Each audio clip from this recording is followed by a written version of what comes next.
Hey guys, my name is Paulo Filho. I'm training here at Bristol Jiu Jitsu.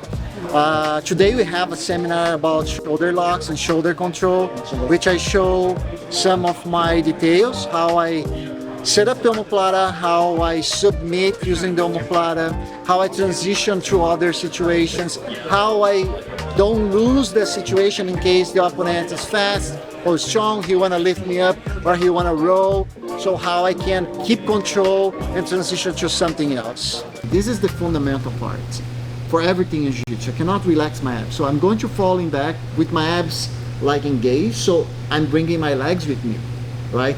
And because I have anchor here, I can transfer this pressure here to my legs. So I'm here, look, I open and I make him go down. He's going to start posturing up. I let go, I sit up, I hold the triceps again, the armpits again, go there, come back, and then we're going to keep doing this, look. You see how I'm going all the way to the sides? Look, you guys have to learn how to move like that. Cool. So guys, this drill is very important because like it's going to teach coordination, it's going to make your abs stronger, it's going to teach you how to transfer the power from your core to your legs, from your legs to your core, you know, controlling your opponents.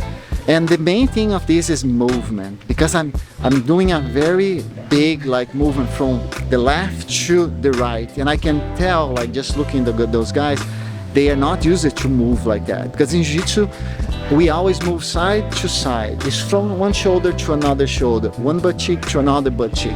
I never put like flat. If I flat myself out, like someone can just put pressure on me and then I will not be able to move much. So it's always side to side, and this drill is a very good drill to show how to do that.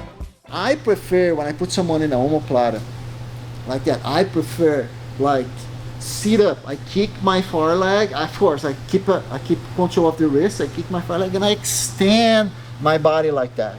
Look, I stiff my legs and I drive weight towards his shoulder blade, and I pin his shoulder blade down with my legs. And here he cannot pull his arm. I'm open, but he can't, because all my weight is there on that shoulder blade, right?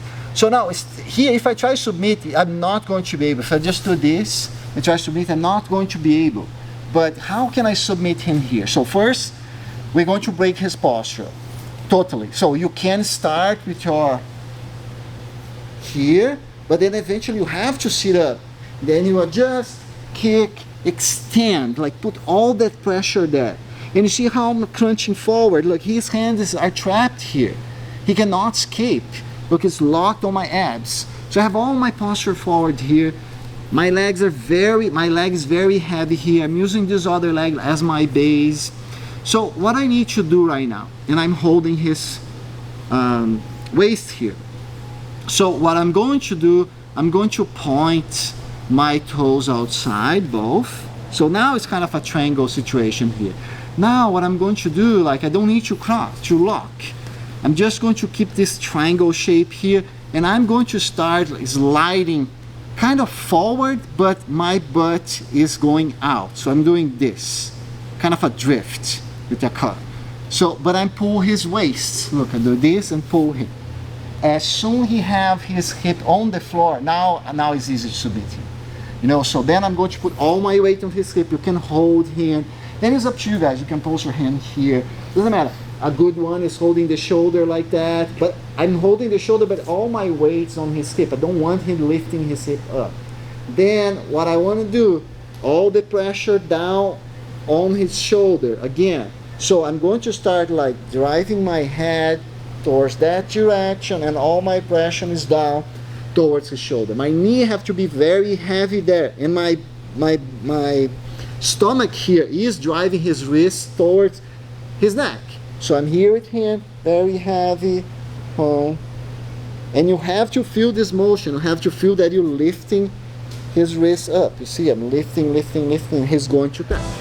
Okay guys, in this situation, like I'm showing the way that I learn, and I picked this from a lot of guys. I think one of the guys that I see was Caio Terra, that I picked one of the details. I think it's the extending leg.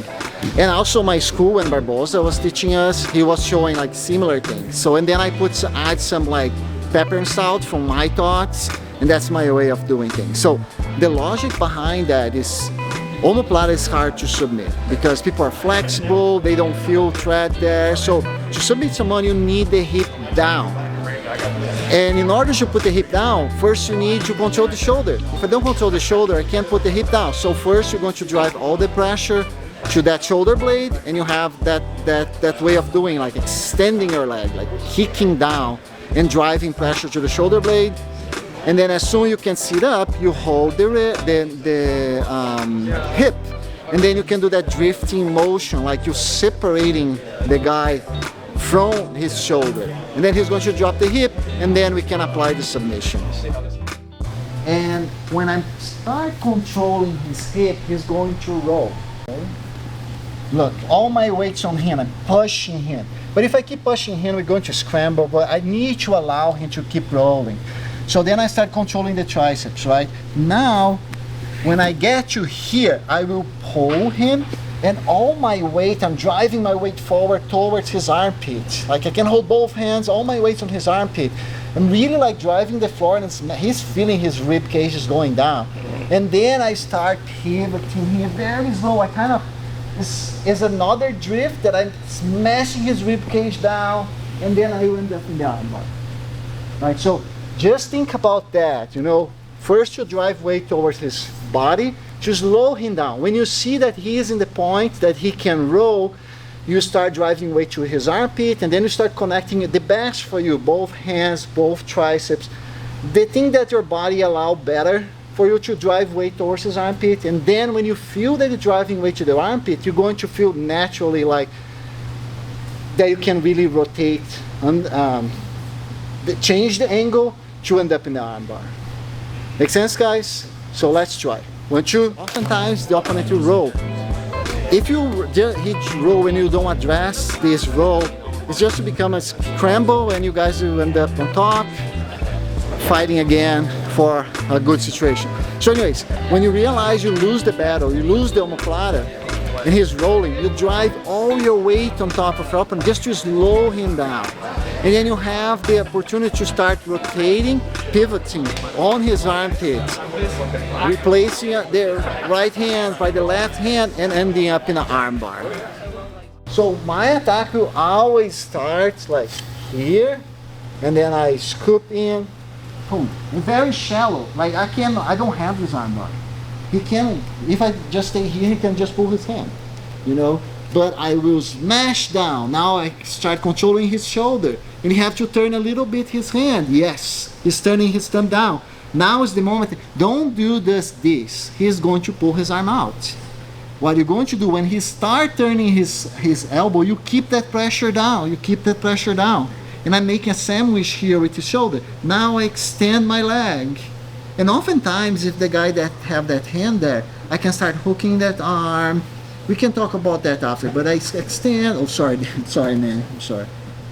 So then is the moment I start like transition to here, hold his hip, extend, and you end up in the same situation. Then you guys can just finish him up, right?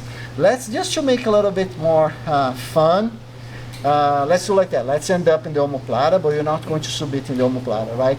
I'm going to, let's suppose Damon's super strong and he just explode up. Look what you're going to do. Look, you drive this knee towards his neck, and I kick his neck towards me, and I have the triangle. Right? And then from here, just because we're talking about shoulder locks, I suppose this guy is super big, and I have the triangle, but I don't have the triangle on a point that I can choke him. You know, I can, but it'll be a lot of power.